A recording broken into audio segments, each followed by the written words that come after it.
Quelle taille haie thermique vaut vraiment le coup? Et lequel finit surtout par être lourd, bruyant et peu pratique? C'est exactement ce que nous allons voir maintenant en partant du modèle le plus faible jusqu'à notre favori incontestable. À la 5e place, on retrouve ce modèle. Cela ne veut pas dire qu'il est mauvais, mais en comparaison directe, il paraît tout simplement un peu moins homogène que les autres appareils de cette liste. Ce qui saute tout de suite aux yeux ici, c'est le grand écartement des dents. C'est utile quand la haie a poussé un peu plus librement et qu'il ne s'agit pas seulement de couper de petites pointes fines.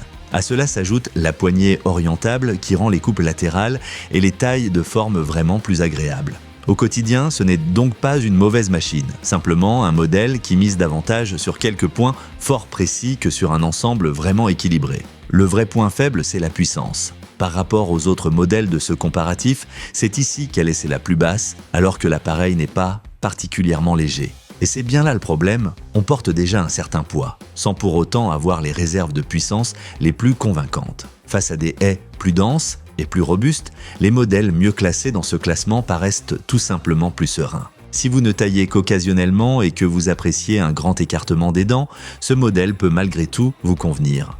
Mais pour la plupart des gens, c'est davantage une solution d'entrée de gamme que le meilleur choix. Et au passage, vous trouverez les liens vers tous les appareils du comparatif au meilleur prix dans la description juste en dessous. À la 4e place, on trouve ce modèle Heinel. C'est typiquement le genre d'appareil qui fait rapidement comprendre une chose, il ne fait pas grand-chose de travers, mais il ne va pas non plus jusqu'aux toutes premières places. La puissance est tout à fait correcte dans ce comparatif et l'équipement est lui aussi convaincant. La poignée orientable, le système anti-vibration, le Primo et l'auto-choke rendent le travail plus agréable et le démarrage plus simple. En pratique, c'est un appareil honnête et utile pour la maison et le jardin, surtout si vous cherchez un taille-haie thermique classique avec un équipement solide. Alors pourquoi seulement la 4e place? Parce qu'en comparaison, il n'a tout simplement aucun vrai point fort qui le fait ressortir nettement. La longueur de coupe est de plutôt moyenne, le poids aussi, et pour l'écartement des dents, il ne joue pas non plus dans le haut du tableau. Il fait beaucoup de choses correctement, mais aucun élément ne le place clairement au-dessus de la concurrence. C'est exactement pour cela qu'il reste coincé au milieu du classement. Ce modèle convient bien à ceux qui veulent une solution polyvalente et solide, sans rechercher un point fort particulier. Si vous êtes toujours là, pensez à laisser un like et à vous abonner à la chaîne, parce que les modèles qui arrivent maintenant sont encore plus convaincants dans ce comparatif. À la 3e place, voici l'appareil destiné à tous ceux qui, pour tailler une haie, veulent avant tout une chose, de la porter. Ce modèle, c'est un peu comme un long couteau de cuisine face à un petit couteau à légumes, pas forcément plus fin mais redoutablement efficace sur de grandes surfaces. Sa très grande longueur de coupe est évidemment son principal argument. Si vous avez de longues haies bien droites, vous avancerez nettement plus vite avec lui qu'avec les modèles plus courts. À cela s'ajoute un grand réservoir et une motorisation correcte. Pour les grands terrains ou les longues sessions de travail, cet appareil offre donc un avantage pratique très clair. Le prix à payer, en revanche, c'est le poids. Avec 6,3 kg, c'est le modèle le plus lourd de ce comparatif et cela se ressent. Lors des utilisations prolongées, des coupes précises ou du travail au-dessus des épaules, cela devient fatigant. Par rapport aux appareils plus légers, il paraît tout simplement moins maniable et moins précis. C'est pourquoi ce n'est pas un appareil pour tout le monde, mais plutôt pour ceux qui ont beaucoup de haies et veulent s'y couvrir un maximum de longueur. Si vous accordez davantage d'importance au confort et au contrôle, le modèle suivant sera nettement plus intéressant. À la 2e place, on retrouve selon moi l'ensemble le plus agréable à utiliser au quotidien.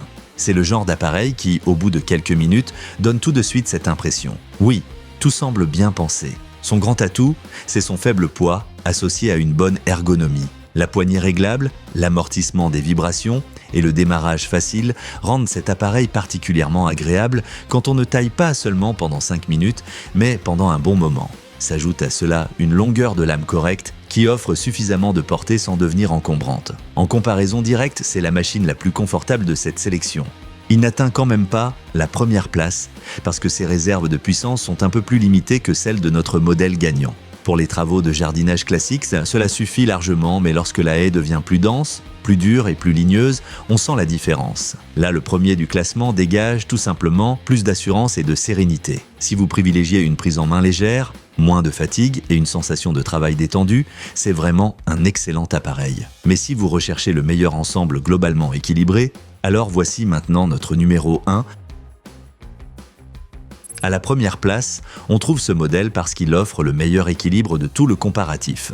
Ni trop lourd, ni trop court, ni trop faible, il convainc tout simplement sur presque tous les points importants. Ce qui rend cet appareil si solide, c'est le mélange entre un moteur puissant, une bonne longueur de coupe et un poids raisonnable. Il a plus de réserve que le Husqvarna, il est nettement plus maniable que le Fuxtech, et il paraît globalement plus abouti que les modèles situés plus bas dans le classement. À cela s'ajoute le système anti-vibration et un démarrage agréable. À l'usage, on a l'impression d'avoir suffisamment de puissance en réserve sans devoir se battre avec un poids inutile. Bien sûr, lui non plus n'est pas parfait. Ce n'est ni le modèle le plus léger de la sélection, ni le plus long.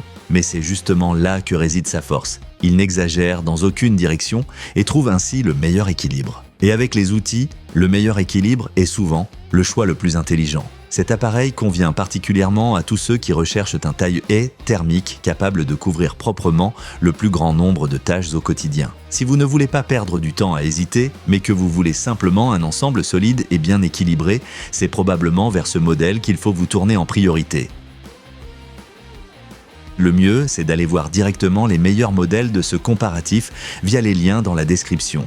Et si la vidéo vous a aidé, laissez un like et abonnez-vous à la chaîne.